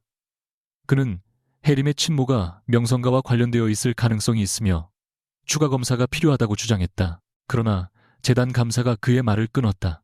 오민재 대표, 지금 문제는 혈연 가능성이 아닙니다. 귀하가 제출한 자료 상당수가 세리모텔 서버에서 불법으로 복제되었다는 신고가 들어왔습니다. 이어서 저작권 전문 변호사가 화상으로 연결되었다. 그는 서윤의 해외 저장소 기록 수정 이력, 종이 모형의 제작 날짜와 세림 서버의 접속 기록을 차례로 설명했다. 해림 명의로 제출된 파일은 완성본 이후에 생성되었고 날짜 정보가 외부 프로그램으로 조작된 흔적도 발견되었다. 더구나 민재의 비서실 계정에서 원본 삭제를 지시한 메시지가 복원되어 있었다. 민재는 즉시 태아를 의심했다. 이건 권태아가 만든 자료야. 태강이 세림을 먹으려고 꾸민 겁니다. 그때 화면에 태강홀딩스 독립위원회의 공식 통지가 나타났다. 태강은 세림 인수 검토를 중단했고 관련 자료는 이해관계가 없는 외부 감사기관에 넘겨진 상태였다. 서윤 역시 그 사실을 처음 알았다. 태아는 세림을 차지할 수 있는 가장 좋은 순간에 스스로 손을 뗀 것이다. 변호사는 차분히 덧붙였다. 이번 검증 비용과 의뢰 계약은 전부 한서윤 씨 개인 명의로 체결되었습니다. 권태아 회장이나 태강홀딩스의 자금은 사용되지 않았습니다. 민재의 얼굴이 일그러졌다. 그는 마지막으로 해림을 바라보았지만 그녀는 이미 시선을 피하고 있었다. 두 사람이 서로를 지키기 위해 만든 동맹은 책임이 현실이 되는 순간 가장 먼저 무너졌다. 그날 저녁 세리모텔에서는 긴급 이사회가 소집되었다. 재단 심사실에서 나온 자료와 외부 감사 결과가 동시에 전달되면서 더 이상 민재의 해명을 들어줄 사람은 없었다. 일부 이사들은 회사 생존을 위해 모든 책임을 해림에게 돌리자고 제안했지만 삭제 지시와 허위 계약서 작성이 민재의 계정에서 확인되었다. 민재는 아버지가 쌓은 회사를 지키기 위해 어쩔 수 없었다고 항변했다. 한서윤의 설계가 없으면 프로젝트가 무너질 상황이었습니다. 내가 회사를 살리려고 한 겁니다. 한원로 이사가 냉정하게 말했다. 회사를 살리려다 회사의 신용을 죽였군. 민재는 대표 권한을 즉시 정지당했고 경영진은 재발 방지를 위한 특별감사와 피해 보상 절차를 의결했다. 회의실 밖에서 기다리던 해림은 민재가 나오자 다가갔지만 그는 그녀의 손을 거칠게 뿌리쳤다. 인장 하나도 제대로 설명하지 못해 해림의 눈에서 눈물이 떨어졌다. 나한테 다 할 수 있다고 했잖아. 네가 서윤처럼 조금만 똑똑했어도 끝까지 갔어. 그 말은 해림이 평생 가장 두려워했던 비교였다. 그녀는 한동안 민재를 바라보다가 목에 걸린 인장을 벗었다. 결국 당신도 나를 서윤 대신으로 쓴 거네. 해림은 처음으로 자신이 원한 것이 서윤의 삶이 아니라 누구에게도 버림받지 않는 자리였다는 사실을 인정했다. 그러나 타인의 이름으로 만든 자리는 가장 먼저 자신을 버렸다. 그녀는 감사실로 돌아가 민재와 주고받은 모든 메시지를 제출하겠다고 밝혔다. 그것이 죄를 없애주지는 않겠지만 적어도 더 이상 거짓말 속에서 살아남으려 하지는 않겠다는 선택이었다. 재단 회의가 끝난 뒤 서윤은 건물 옥상으로 올라갔다. 서울의 불빛이 멀리 퍼져 있었지만 그녀는 승리했다는 기쁨을 느끼지 못했다. 어머니가 왜 가족을 떠났는지, 자신이 왜 그토록 혼자 해결하는데 집착했는지 알게 되었지만 진실은 잃어버린 시간을 돌려주지 않았다. 옥상 문이 열리고 태아가 들어왔다. 그는 멀찍이 멈춰서서 더 가까이 다가오지 않았다. 내가 오지 말라고 했잖아요. 서윤이 말하자 태아는 고개를 끄덕였다. 회의에는 들어가지 않았습니다. 결과도 윤지아 씨에게 방금 들었습니다. 세리민수에서 손 뗐다고요. 내가 가져가면 당신이 이긴 게 아니라 내가 빼앗아 준 것처럼 보일 테니까요. 서윤은 그를 돌아보았다. 그걸 이제야 알았어요. 태아는 변명하지 않았다.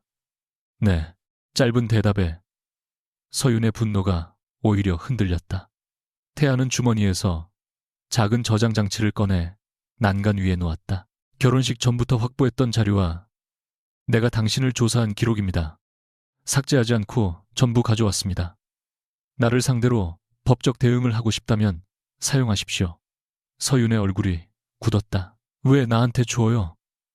내가 무엇을 숨겼는지 판단할 권리가 당신에게 있으니까요. 그리고 용서받으려고요? 아닙니다. 태아는 힘겹게 숨을 내쉬었다. 용서받을 자격이 생기려면 먼저 당신이 나를 떠날 수 있어야 합니다. 그는 더 이상 다가오지 않고 몸을 돌렸다. 서윤은 그를 붙잡지 않았다. 다만 태아가 문 앞에 도착했을 때 낮게 말했다. 당신이 오늘 한 일로 지난 거짓말이 없어지는 건 아니에요. 태아는 돌아보지 않은 채 대답했다. 알고 있습니다. 그래도 이번에는 내 자리를 빼앗지 않았어요.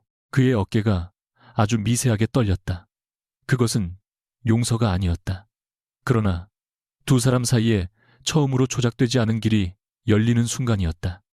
서윤은 밤늦게 오피스텔로 돌아갔다. 태아는 없었고 소파 위에는 정리된 담요와 생활비 장부, 그리고 혼인신고서 사본이 놓여 있었다. 그는 자신의 짐을 거의 가져가지 않았지만 지갑 속 낡은 버스표만은 사라져 있었다. 서윤은 식탁에 앉아 태아가 남긴 저장 장치를 열었다. 파일 안에는 자신이 여백이라는 사실을 확인한 과정, 민재의 배신을 처음 알게 된 날짜, 결혼식장 근무 신청서, 주민센터, 야간 운영 일정까지 시간 순으로 정리되어 있었다. 가장 마지막에는 태아가 녹음해둔 음성 메모가 있었다. 그는 12해 전 호텔 비상계단에서 서윤에게 도움을 받은 뒤 그 그녀를 다시 찾았지만 자신의 가족이 그녀에게 접근할까 두려워 멀리서 지켜보기만 했다고 말했다. 여백의 작품을 발견한 뒤에는 그녀가 자신이 기억하는 소녀와 같은 사람임을 확신했다. 그리고 결혼식 날 서윤을 구하겠다는 명분 아래 그녀가 자신을 선택하도록 상황을 통제했다고 인정했다. 나는 당신이 오민재를 용서할까 두려웠고 나를 선택하지 않을까 더 두려웠습니다. 그래서 선택을 기다리지 않고 선택받을 상황을 만들었습니다. 사랑이라고 믿었지만 지금은 그것이 사랑만은 아니었다는 걸 압니다. 녹음은 거기서 끝났다. 서유는 한동안 움직이지 않았다. 태아의 진심과 잘못은 서로를 지워주지 않았다. 그러나 적어도 그는 처음으로 아름답게 포장하지 않은 진실을 내놓았다. 서유는 혼인신고서 위에 반지를 올려두고 창밖을 바라보았다. 이제 남은 것은 태아가 얼마나 강한 사람인지 확인하는 일이 아니었다. 모든 권력을 내려놓고도 기다릴 수 있는 사람인지, 그리고 자신이 상처 때문에 모든 관계를 끊어버리는 대신 다시 선택할 수 있는 사람인지 확인하는 일이었다. 명성문화재단의 승계 심사가 끝난 뒤 한 달 동안 한서윤의 이름은 매일같이 언론에 오르내렸다. 사람들은 그녀를 잃어버린 재벌가의 외손녀라고 불렀고, 몇몇 방송사는 오민재에게 버림받은 신부가 하루아침에 상속녀가 되었다는 자극적인 제목을 붙였다. 그러나 서윤이 가장 먼저 한 일은 명성유통의 경영권을 요구하는 것이 아니었다. 그녀는 이사회 앞에 서서 자신이 어머니 한미정의 딸이라는 사실은 받아들이지만 그것이 곧 회사를 물려받아야 한다는 뜻은 아니라고 말했다. 저는 이 집안에서 자라지 않았습니다. 어머니가 왜 떠났는지 알게 되었고 그 선택을 존중하고 싶습니다. 지분과 자리는 제가 잃어버린 어린 시절을 돌려주지 못합니다. 대신 서유는 어머니가 만들었던 무장애 설계 연구기금을 독립재단으로 전환해달라고 요구했다. 이사회가 권한을 제한하려 하자 그녀는 창업주가 남긴 신탁조항과 어머니의 미지급 설계 권리를 근거로 맞섰다. 누구의 손에 이끌려 들어간 자리가 아니었다. 며칠간의 협상 끝에 서유는 경영권 대신 재단의 독립 운영권과 자신의 이름으로 설계 스튜디오를 세울 자금을 확보했다. 스튜디오 이름은 여백이었다. 감춰야 했던 이름을 이제는 건물 입구에 당당히 걸었다. 서유는 그 결정이 또 다른 도피가 아니라 자신이 감당할 수 있는 책임의 범위를 스스로 정하는 일이라고 분명히 밝혔다. 오민재와 장혜림에게도 각자의 결과가 돌아왔다. 세리모텔 이사회는 민재의 대표 권한을 박탈하고 설계 자료 조작과 업무상 배임에 대한 조사를 요청했다. 그는 처음에는 모든 책임을 혜림에게 떠넘기려 했지만 서버 삭제 지시와 허위 양도 계약을 직접 승인한 기록이 남아 있었다. 세림은 태강에 인수되는 대신 채권단 관리 아래 구조 조정에 들어갔고 민재의 가족은 보유 지분 대부분을 내놓아야 했다. 그가 지키겠다며 사람을 짓밟았던 회사는 결국 그의 손에서 가장 먼저 사라졌다. 혜림은 감사실에 민재와 주고받은 메시지와 인장 절도 경위를 모두 제출했다. 그녀 역시 책임을 피하지 못했고 서윤에게 손해를 배상하기 위해 자신이 받은 계약금과 아파트 보증금을 처분했다. 마지막 조정날 혜림은 법률 대리인 없이 서윤 앞에 앉았다. 용서해달라고는 안 할게. 내가 내 삶을 훔치면 내 삶이 생길 줄 알았어. 서윤은 오랫동안 그녀를 바라보다가 말했다. 네가 왜 그랬는지 이해하는 것과 다시 믿는 건 다른 일이야. 혜림은 눈물을 닦으며 고개를 끄덕였다. 두 사람은 화해하지 않았다. 다만 서윤은 증오로 남은 생을 묶어두지 않기로 했고 혜림은 누구의 대체품이 아닌 자신의 이름으로 책임지는 법을 처음 배우기 시작했다. 권태하는 모든 일이 정리된 뒤에도 서윤을 찾아오지 않았다. 그는 약속대로 필요한 자료의 출처만 전달했고 명성재단과의 협상에도 개입하지 않았다. 오피스텔의 생활비는 마지막 날까지 정확히 절반만 입금했다. 그러던 어느 저녁 서윤이 작업을 마치고 집에 돌아오자 식탁 위에 흰 봉투 하나가 놓여 있었다. 안에는 태아가 서명한 이혼 합의서와 짧은 편지가 들어 있었다. 처음 당신은 모욕당한 자리에서 벗어나기 위해 나를 선택했습니다. 나는 그 절박함을 이용해 당신의 남편이 되었습니다. 그러니 이 결혼을 끝낼 권리만큼은 아무 조건 없이 당신에게 돌려드리겠습니다. 서윤이 편지를 다 읽었을 때 현관문이 열리고 태아가 들어왔다. 그는 짐을 가지러 왔다며 문 가까이에 멈춰섰다. 서윤은 합의서를 들어보였다. 이것도 당신이 정한 답인가요? 태아는 잠시 고개를 숙였다. 아닙니다. 답을 정하지 않기 위해 서명했습니다. 내가 도장만 찍으면 끝나는 거네요. 네, 붙잡지 않을 거예요. 그의 눈빛이 흔들렸지만 발은 움직이지 않았다. 붙잡고 싶습니다. 하지만 당신이 떠날 수 없게 만드는 말은 하지 않겠습니다. 서윤은 그제야 깨달았다. 예전의 태아였다면 사과보다 먼저 해결책을 준비했을 것이다. 이번에는 아무런 안전망 없이 그녀의 대답을 기다리고 있었다. 서윤은 이혼 합의서에 바로 도장을 찍지 않았다. 그렇다고 태아를 용서했다는 말도 하지 않았다. 그녀는 봉투를 서랍에 넣으며 말했다. 당분간 따로 지내요. 내가 당신이 없는 게 외로워서 돌아가는 건지, 정말 다시 선택하고 싶은 건지 구분할 시간이 필요해요. 태아는 조용히 고개를 끄덕였다. 얼마든지 기다리겠습니다. 기다린다는 말로 감시하면 안 돼요. 하지 않겠습니다. 내 주변 사람을 조사하는 것도, 내 일정을 알아내는 것도, 우연인 척 나타나는 것도 안 돼요. 태아는 자신의 과거를 직접 듣는 사람처럼 얼굴을 굳혔다. 알겠습니다. 그는 낡은 버스표가 든 지갑과 몇 벌의 옷만 챙겼다. 현관을 나서기 전 태아는 뒤를 돌아보았다. 서윤은 그 시선 속에 사랑과 두려움이 함께 있다는 것을 보았지만 붙잡지 않았다. 문이 닫힌 뒤 집은 견디기 어려울 만큼 조용해졌다. 그녀는 소파 옆에 잘못 싸온 용산구 쓰레기 봉투가 아직도 접혀 있는 것을 발견하고 한참 웃다가 결국 울었다. 떠나보내는 일은 과거처럼 버림받는 것과 달랐다. 이번에는 그녀가 스스로 거리를 선택했고 태아는 그 선택을 벌주지 않았다. 이번에는 서윤은 그날 처음으로 누군가를 떠나보내면서도 자신의 존재가 무너지지 않는다는 것을 몸으로 배웠다. 계절이 2번 바뀌는 동안 두 사람은 각자의 자리에서 변해갔다. 서윤은 여백 스튜디오를 열고 첫 프로젝트로 오래된 공공도서관의 안내 체계를 맡았다. 처음에는 모든 결정을 혼자 하려 했지만 젊은 직원이 실수를 숨기다 일정이 꼬인 뒤 자신 역시 도움을 거절함으로써 타인을 믿을 기회를 빼앗고 있었다는 사실을 깨달았다. 그녀는 회의에서 솔직하게 말했다. 모르는 건 모른다고 말해주세요.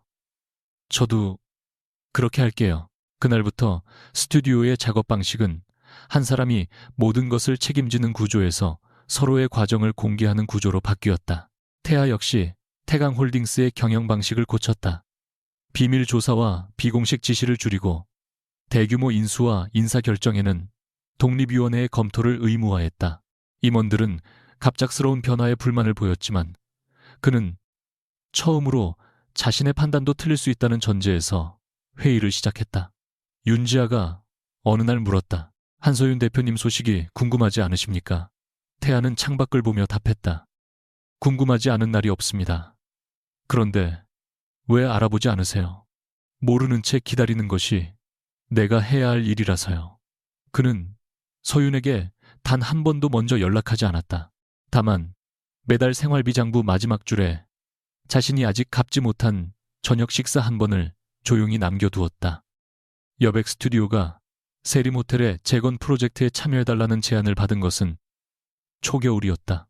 구조조정 이후 새 경영진은 과거의 이미지를 지우기보다 잘못을 인정하고 누구나 이용하기 쉬운 공간으로 호텔을 바꾸려 했다. 서윤은 처음에는 거절하려 했지만 어머니가 남긴 철학을 가장 상징적으로 보여줄 장소가 바로 자신이 모욕당했던 그 호텔이라는 생각이 들었다. 그녀는 제안서를 받아들였고 첫 현장 조사를 위해 오랜만에 그랜드 세림 호텔을 찾았다. 로비는 결혼식 날과 달리 조용했고 중앙 계단 옆에는 휠체어 이용자를 위한 임시 경사로가 설치되어 있었다. 서윤은 도면을 들고 직원용 복도로 들어갔다가 익숙한 뒷모습을 발견했다. 검은 조끼와 흰 셔츠, 단정하게 넘긴 머리. 권태아가 카트를 밀며 객실에서 나온 식기를 정리하고 있었다. 서윤은 자신도 모르게 그의 이름을 불렀다. 태아가 돌아보는 순간 손에 들고 있던 잔이 기울었고 그는 가까스로 받아냈다. 여긴 왜? 서윤이 묻자 태아는 조금 민망한 표정으로 명찰을 보여주었다. 태강이 새로 도입한 현장 체험 과정에 따라 경영진이 계열 사업장의 실무를 직접 배우는 중이었다. 이번에는 진짜 직원이에요. 그녀가 묻자 태아는 대답했다. 오늘은 그렇습니다. 그리고 이번 배치는 제가 정하지 않았습니다. 서윤은 웃음을 참으려다 결국 고개를 돌렸다. 모든 것이 시작된 복도에서 그가 처음으로 우연히 서 있었다. 두 사람은 결혼식 날 서윤이 태아의 손목을 붙잡았던 자리에 나란히 섰다. 한동안 누구도 먼저 말을 꺼내지 않았다. 태아는 예전처럼 서윤의 표정을 읽고 답을 미리 준비하려 하지 않았다. 서윤이 먼저 물었다. 이혼 합의서는 아직 유효해요. 언제든 제출할 수 있습니다. 정말 내가 원하면 끝낼 수 있어요. 태아는 숨을 고른 뒤 말했다. 끝내고 싶지 않지만 네. 서윤은 가방에서 접힌 합의서를 꺼냈다. 종이 아래에는 아직 자신의 서명도 도장도 없었다. 처음 결혼했을 때 나는 오민재한테 버림받지 않았다는 걸 보여주고 싶었어요. 내가 당신을 선택하게 만들고 싶었고요. 우리 둘 다 상대를 본 게 아니라 자기 상처만 보고 결혼한 셈이에요. 태아는 아무 말 없이 들었다. 그런데 떨어져 있는 동안 알게 됐어요. 당신이 없어서 외로운 것과 당신과 살고 싶은 건 다르다는 걸. 그의 손가락이 아주 미세하게 떨렸다. 서윤은 합의서를 세로로 반듯하게 찢었다. 나는 당신과 살고 싶어요. 하지만 예전 결혼으로 돌아가고 싶지는 않아요. 태아는 그녀를 향해 한 걸음 다가가려다 멈췄다. 그럼 어떻게 해야 합니까? 서윤은 준비해온 작은 수첩을 펼쳤다. 새로 시작해야죠. 이번에는 내가 조건을 말하고 당신이 협상할 수 있어요. 서윤이 내놓은 첫 번째 조건은 시험하지 않는 것이었다. 사랑을 확인하려고 가난한 척하거나 일부러 질투하게 만드는 행동은 금지했다. 두 번째는 조사하지 않는 것이었다. 안전을 이유로 상대의 과거, 인간관계 일정을 몰래 알아보지 않기로 했다. 세 번째는 대신 결정하지 않는 것이었다. 위험이 보여도 먼저 사실을 공유하고 도움을 받을지 말지는 당사자가 선택하게 해야 했다. 네 번째는 침묵을 벌로 쓰지 않는 것이었다. 화가 나면 시간을 달라고 말하되 상대를 불안하게 만들기 위해 연락을 끊지 않기로 했다. 태하는 모든 조항을 듣고 한 가지를 추가했다. 도움을 요청하는 걸 빚이라고 생각하지 않기. 서윤이 눈썹을 올렸다. 태하는 조심스럽게 말했다. 나도 당신에게 부탁하겠습니다. 혼자 해결할 수 있어도 가끔은 나에게 맡겨주세요. 내가 필요해서가 아니라 우리가 함께 사는 사람이기 때문에. 서윤은 잠시 생각한 뒤 고개를 끄덕였다. 대신 거절해도 삐치지 않기. 노력하겠습니다. 노력 말고 약속. 약속하겠습니다. 태아는 더 이상 참지 못한 듯 물었다. 그럼 지금 당신을 안아도 됩니까? 서윤은 눈물이 맺힌 채 웃었다. 그걸 물어보는데 반년이나 걸렸네요.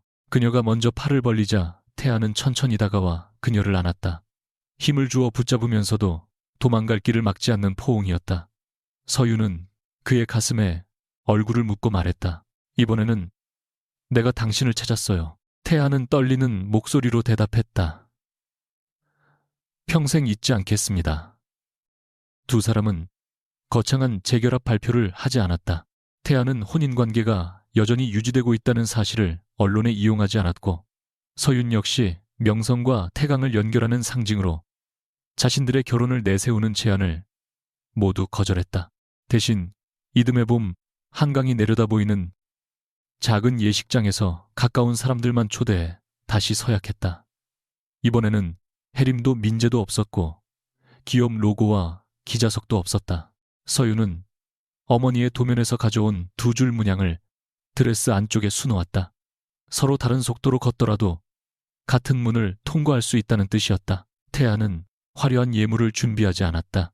그는 주민센터에서 처음 나누었던 은색 반지를 깨끗하게 손질해 가져왔다. 서윤이 반지를 받기 전 물었다. 이번에도 내가 후회하지 않을 거라고 확신해요. 태아는 고개를 저었다. 확신하지 않습니다. 우리가 서로를 실망시킬 수도 있고 다시 다툴 수도 있습니다. 다만 그때마다 숨지 않고 말하겠다고 약속할 수 있습니다. 서윤은 그 대답을 듣고 손을 내밀었다. 결혼식이 끝난 뒤 태아는 낡은 버스표를 액자에 넣어 그녀에게 보여주었다. 서윤은 오래된 표의 날짜를 확인하고 비상계단에서 울고 있던 소년을 어렴풋이 떠올렸다. 그때 그 사람이 당신이었어요. 네. 하지만 그 기억 때문에 당신을 사랑한 건 아닙니다. 다시 만난 뒤 당신이 어떤 사람인지 알게 되어 사랑했습니다. 서윤은 액자를 혼인신고서 옆에 놓았다. 과거는 두 사람을 만나게 했지만 미래를 결정한 것은 더 이상 과거의 빚이나 계획이 아니었다. 몇 달 뒤 오피스텔 주방에서는 다시 타는 냄새가 났다. 서윤이 작업실에서 돌아와 문을 열자 태아는 앞치마를 두른 채 검게 변한 프라이팬을 들고 있었다. 이번에는 기름을 먼저 넣었습니다. 그가 억울하다는 듯 말하자 서윤은 창문부터 열었다. 불을 최대로 켰잖아요. 시간을 줄이려고 했습니다. 회장님 방식으로 달걀을 경영하지 마세요. 태아는 실패한 달걀을 버리려 했지만 서윤이 손목을 잡았다. 결혼식 날과 같은 동작이었지만 이번에는 도망치기 위해서가 아니었다. 그녀는 불을 줄이고 새 달걀을 꺼내 그의 손에 쥐어주었다. 다시 해요. 다시 해요. 이번에는 내가 옆에 있을게요. 태아는 프라이팬을 내려다보다가 서윤에게 물었다. 생활비 장부에 이 달걀도 반씩 적습니까? 실패한 건 당신 몫이에요. 불공평합니다. 협상할래요. 태아는 웃으며 고개를 저었다. 식탁 위에는 여백 스튜디오의 새 프로젝트 도면과 태강의 독립경영 보고서가 나란히 놓여 있었다. 두 사람은 여전히 다른 속도로 걷고 서로 다른 방식으로 세상을 바꾸고 있었다. 그러나 이제 누구도 상대의 길을 대신 정하지 않았다. 서윤이 태하의 손등 위에 자신의 손을 얹었다. 태하는 그녀가 먼저 잡은 손을 이번에는 조용히 마주 잡았다. 우연처럼 시작된 결혼은 끝났다. 남은 것은 모든 진실을 알고도 서로를 선택한 두 사람의 삶이었다.